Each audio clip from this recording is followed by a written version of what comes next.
그 사람 좀 찾아줘. 아직 살아있다면은 기억이 흐려지기 전에 꼭 한번 만나고 싶어. 박정수는 잊히지 않는 얼굴 하나를 마음속에서 꺼내놓듯 말했습니다. 마광숙은 조심스럽게 물었습니다. 어르신, 이분과 어떤 사이셨어요? 박정수는 잠시 창밖을 바라보다가 입을 열었습니다. 첫사랑이었지. 사법고시에 3번 떨어졌는데 자기 자신이 너무 초라해졌다면서 날 만나지도 못하고 뒤로 물러섰어. 그땐 그렇게 보내줬는데 지금 와서 마음에 걸려. 그녀의 눈빛엔 오래된 그리움이 담겨 있었습니다. 기억이 흐려지니까 자꾸 그 사람 생각이 나더라. 자다가도 얼굴이 떠오르고 문득문득 이름이 입에 맴돌아. 박정수는 마지막으로 조용히 이름을 꺼냈습니다. 종우 씨, 이름이 오종우였어. 그렇게 박정수가 처음으로 꺼낸 이름. 하지만 마광숙은 사진 속 그 얼굴이 어디선가 본 듯 낯익었습니다. 그리고 곧 믿기 힘든 진실과 마주하게 되죠. 그 사람은 누구였을까요? 왜 박정수는 범수를 보고 종우 씨? 라고 불렀을까요? 지금부터 그 모든 퍼즐이 하나씩 맞춰지기 시작합니다. 구독과 좋아요 눌러주시고 놀라운 이야기의 전말 함께 지켜봐 주세요. 마광숙은 깊은 숨을 내쉬고 사진 한 장을 조심스레 꺼냈습니다. 한동석은 그 사진을 바라보다가 고개를 들었습니다. 누구 사진이에요? 마광숙은 잠시 망설이다가 조용히 말을 이었습니다. 어르신께서 제게 찾아달라고 부탁하신 분이에요. 한동석의 표정이 단번에 진지해졌습니다. 찾아달라고요? 이분을요? 네. 마광숙은 작게 고개를 끄덕였습니다. 기억이 완전히 흐려지기 전에 꼭 한 번은 만나보고 싶다고 하셨어요. 그 말을 듣는 순간 한동석의 눈빛이 달라졌습니다. 그는 조용히 사진을 다시 내려다보며 물었습니다. 어떤 관계였는데요? 마광숙은 조용히 눈을 내리깔고 말했습니다. 첫사랑이셨대요. 한동석이 아무 말 없이 고개를 끄덕였습니다. 마광숙은 이어 말했습니다. 그분이 사법고시에 계속 떨어지고 결국 스스로 자신이 초라하다고 느끼셨는지 더는 어머님 앞에 설 수 없겠다며 헤어지게 되셨대요. 그런데 지금에서야 왜 기억이 흐려지면서 자꾸 생각이 나시더래요. 이름도 그 사람 이름만큼은 잊지 않으시더라고요. 종우 씨라고 하셨어요. 한동석은 다시 한번 사진을 들여다보았습니다. 사진 속 남자는 단정하고 온화한 인상이었고 그 눈빛 어딘가에서 묘한 익숙함이 맴돌았습니다. 잠시 침묵이 흘렀습니다. 그때 마광숙이 조심스럽게 말했습니다. 근데 아직 누구한테도 말씀드리지 말아주세요. 한동석이 고개를 들었습니다. 왜요? 치매 얘기했을 때도 그렇지만 이번에도 어르신이 원하셔서 제가 혼자 알고 있었던 거예요. 다른 분들이 괜히 걱정하실까봐 혹시라도 감정 상하실까봐요. 한동석은 진지한 얼굴로 고개를 끄덕였습니다. 알겠어요.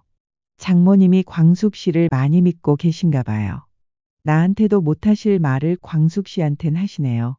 마광숙은 안도의 숨을 내쉬었습니다. 고마워요.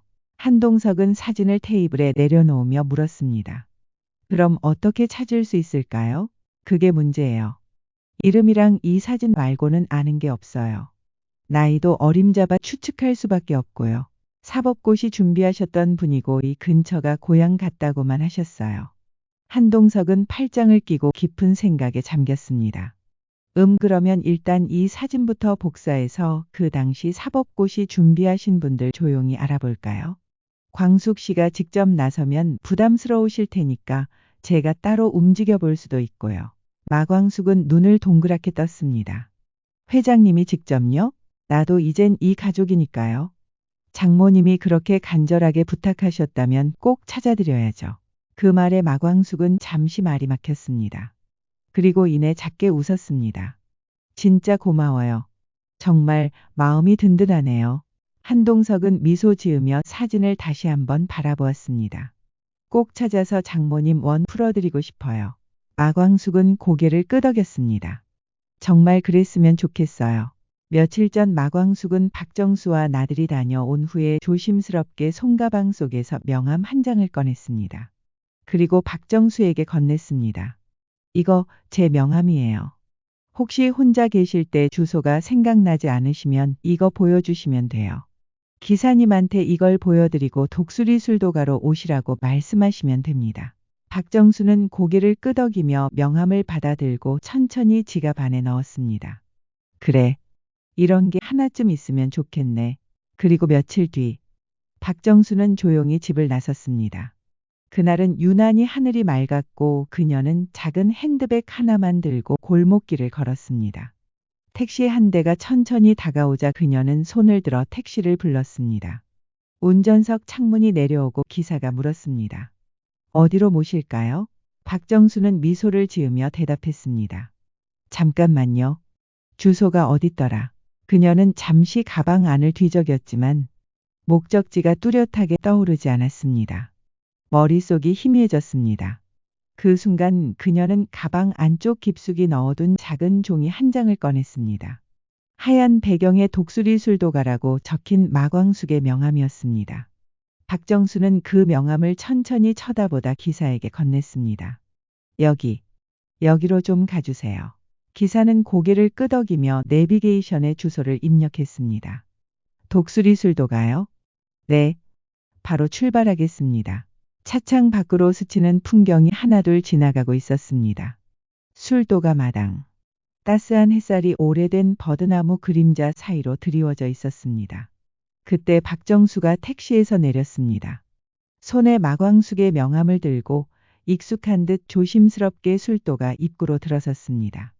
대학교 방학을 맞아 집에 있던 오범수가 박정수를 보고 깜짝 놀라 다가왔습니다. 어르신, 안녕하셨어요? 박정수는 멈춰서서 오범수를 뚫어지게 바라봤습니다. 그 눈빛엔 오래된 기억이 맺혀 있었습니다. 종우 씨? 짧은 한마디가 마당 위에 울렸습니다. 오범수는 당황한 듯 웃으며 고개를 갸웃했습니다. 네, 저는 셋째 시동생 범수예요. 종우라면 저희 아버지 성함인데요. 그 순간 마광숙이 마당으로 나왔습니다. 박정수를 발견하자마자 급히 달려왔습니다. 어르신, 연락도 없이 어떻게 오셨어요? 별일 없으셨죠? 박정수는 미소를 지으며 명함을 꺼내 보였습니다. 그대가 준 이 명함 덕분에 잘 찾아왔어. 마광숙은 웃으며 손을 잡았지만 곧 오범수를 바라보며 종우 씨라는 말이 귓가를 맴돌았습니다. 표정이 굳어졌습니다. 그녀는 짧게 속으로 중얼거렸습니다. 설마. 박정수가 다시 오범수를 바라보며 말했습니다. 그 사람이랑 어쩜 이렇게 닮았을까? 마광숙은 박정수의 어깨를 다정하게 감싸 안았습니다. 안으로 들어오세요. 박정수를 안으로 모신 뒤 마광숙은 조용히 오천수와 오범수를 불렀습니다. 세 사람은 안채 한켠에 모였습니다. 도련님, 혹시 아버님 성함이 오종자 우자 맞나요? 오범수는 고개를 끄덕였습니다. 네, 맞아요. 아버님 성함이 종자 우자세요. 왜 그러세요? 어르신이 절 보고 그 이름으로 부르시긴 하셨어요. 마광숙은 숨을 고르며 말했습니다. 어르신이 지금 찾고 계신 분이 종우라는 분이세요. 오천수가 잠시 생각하다가 말했습니다. 아버지 젊은 시절 사진방이 있어요. 잠깐만요. 그는 방으로 들어가 서랍 깊은 곳에서 낡은 사진 한 장을 꺼내 들고 나왔습니다. 흑백 사진 속 젊은 종우가 서 있었습니다. 마광숙은 그 사진을 들고 박정수가 있는 곳으로 들어갔습니다. 소파에 앉아있던 박정수는 조용히 차를 마시고 있었습니다. 어르신, 혹시 이분 기억나세요? 사진을 보여주자 박정수의 손이 순간 멈췄습니다. 손끝이 떨리더니 이내 사진 위로 시선이 내려앉았습니다. 종우 씨가 맞아. 마광숙은 숨을 삼켰습니다. 어르신, 정말 이분이 그 종우 씨 맞으세요? 박정수는 고개를 천천히 끄덕였습니다. 맞아. 이 사람. 마광숙은 사진을 조심히 내려놓고 박정수의 손을 꼭 잡았습니다. 어르신, 이분 돌아가신 시어버님이세요. 박정수는 눈가가 붉어졌습니다. 그 사람, 죽은 줄은 몰랐어. 살아있다면 꼭 한 번은 만나보고 싶었는데 그래도 이렇게 종우 씨 아들들을 보니까 마음이 놓인다. 박정수는 사진을 가만히 바라보며 다시 말했습니다. 이 사람 눈빛이 참 따뜻했지. 내가 우울할 때마다 웃으며 위로해줬고 마광숙은 조용히 고개를 끄덕였습니다. 그때 방문이 살짝 열리더니 오범수가 조심스럽게 얼굴을 내밀었습니다. 형수님, 혹시 어르신 괜찮으신가요? 박정수는 오범수를 보며 고개를 끄덕였습니다. 네, 괜찮으세요. 인연이라는 게 참. 저희는 만날 운명이었나 봐요. 오범수는 잠시 말을 잇지 못하고 고개를 숙였습니다. 마광숙은 박정수에게 다가가 조용히 말했습니다. 어르신, 이제부터 저희가 곁에 있을게요. 박정수는 마광숙의 손을 가만히 잡으며 천천히 고개를 끄덕였습니다. 그래, 고마워.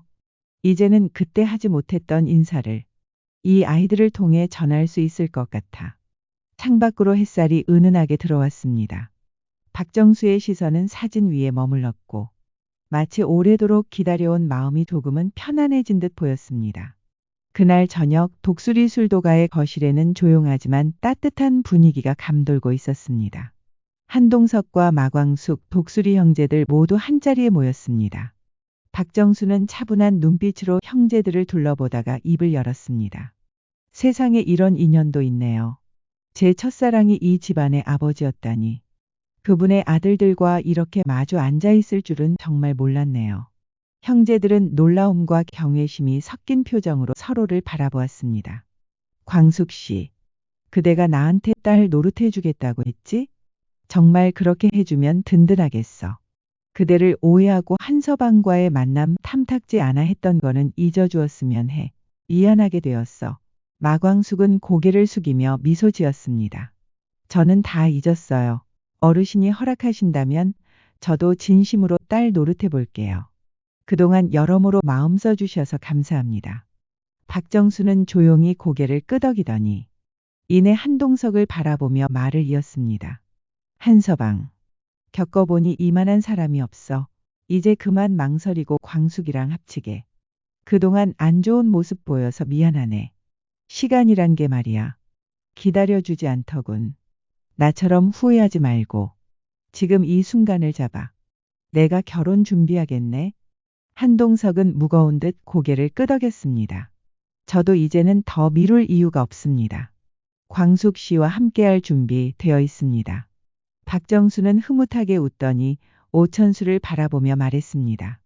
그리고 자네, 천수. 내가 듣자 하니 자네 결혼식도 못 올렸다며?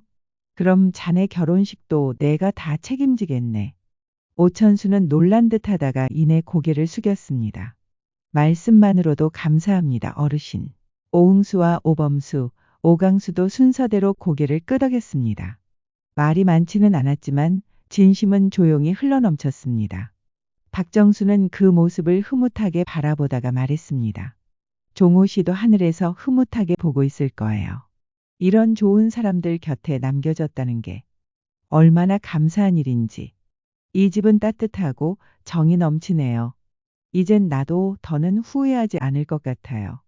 창밖에 어둠이 서서히 내려앉고 독수리 술도가의 불빛은 오래도록 따뜻하게 반짝이고 있었습니다. 그날 밤 박정수의 말은 단순한 권유가 아니라 진심 어린 축복이었습니다. 그녀의 따뜻한 한마디가 오랜 시간을 돌아온 인연들을 한자리에 모이게 했습니다. 다음 날 LX 호텔 회장실. 햇살이 창가 너머로 부드럽게 쏟아지고 있었습니다. 넓은 테이블 위에는 가지런히 정리된 법률 서류들과 함께 한 장의 유언장 초안이 놓여 있었습니다. 마광숙과 한동석은 나란히 앉아 있었고 맞은편에는 박정수가 조용한 눈빛으로 두 사람을 바라보고 있었습니다. 잠시 숨을 고른 박정수가 입을 열었습니다. 오늘 내가 큰 결심을 하나 했어. 그녀의 목소리는 평소보다 느렸지만 그 속엔 깊은 결의가 담겨 있었습니다. 한동석과 마광숙은 조용히 시선을 맞추며 그녀의 말을 기다렸습니다. 마지막을 준비하면서 내 전 재산은 결이 보미에게 넘기려고 유언장을 써놨었지. 근데 마음이 바뀌었어. 나는 아직 살아있고 의미 있는 선택을 하고 싶구나. 박정수는 유언장 초안을 들어 조용히 책상 위에 내려놓았습니다. 그 안에는 전체 재산 중 일부를 전통주 산업 발전을 위한 투자 명목으로 독수리 술도가에 150억을 투자하겠다는 내용이 담겨 있었습니다. 광숙은 놀란 눈으로 그녀를 바라보다가 조심스레 물었습니다. 어르신, 이 큰 금액을 저희가 어떻게 감당해요? 박정수는 고개를 천천히 저었습니다. 미안함으로 하는 일이면 난 애초에 안 해. 이건 내 판단이야. 나는 사업가였고 지금도 숫자를 보면 판단이 서. 독수리 술도 가는 기술이 있고 사람도 있고 이제는 이야기까지 생겼잖니. 그런 브랜드는 세계에서도 통하는 법이야. 한동석이 서류를 들여다보다 고개를 끄덕였습니다. 감사합니다, 어머님. 말씀대로 그 뜻을 저버리지 않겠습니다. 별이랑 보미는 걱정 마세요. 박정수는 빙긋 웃었습니다. 너희가 뭘 몰라서 그래. 투자라는 건 믿음이 있어야 하는 거야. 난 이제 이 집안이 믿음직해. 광숙이 너 참 멋진 사람이더라. 종우 씨가 봤다면 무척 좋아했을 거야. 마광숙은 조용히 고개를 숙이며 박정수의 마음을 깊이 새겼습니다. 잠시 후 박정수는 펜을 들어 유원장 초안의 마지막 줄에 서명을 하기 시작했습니다. 그녀의 손끝이 떨리긴 했지만 표정만큼은 단단했습니다. 이건 누군가에게 남기는 유산이기도 하지만 내가 스스로를 위해 남기는 마지막 투자야. 서명이 끝난 유원장을 천천히 덮으며 박정수는 한동석과 마광숙을 바라보며 말했습니다. 이제 너희 차례야. 독수리 술도가 막걸리를 3개로 보내줘. 그 순간 창밖에서 불어온 바람이 유원장 옆 귀퉁이를 살짝 들추었습니다. 오래된 시간과 새로운 시작이 조용히 교차하는 듯했습니다. 그리고 이제 독수리 술도가에는 사업 확장과 두 커플의 결혼식 준비로 분주한 바람이 불기 시작합니다. 과연 한동석과 마광숙은 어떤 모습으로 부부의 인연을 맺게 될까요? 오천수의 결혼식은 어떻게 준비될까요? 사랑과 가족, 인연과 화해가 어우러질 그날의 이야기. 다음 이야기에서 확인해 주세요. 구독과 좋아요로 독수리 술도가의 따뜻한 여정을 함께해 주세요. 오늘도 드라마 끝까지 시청해 주신 여러분 감사합니다. 건강과 복이 함께 하실 거예요.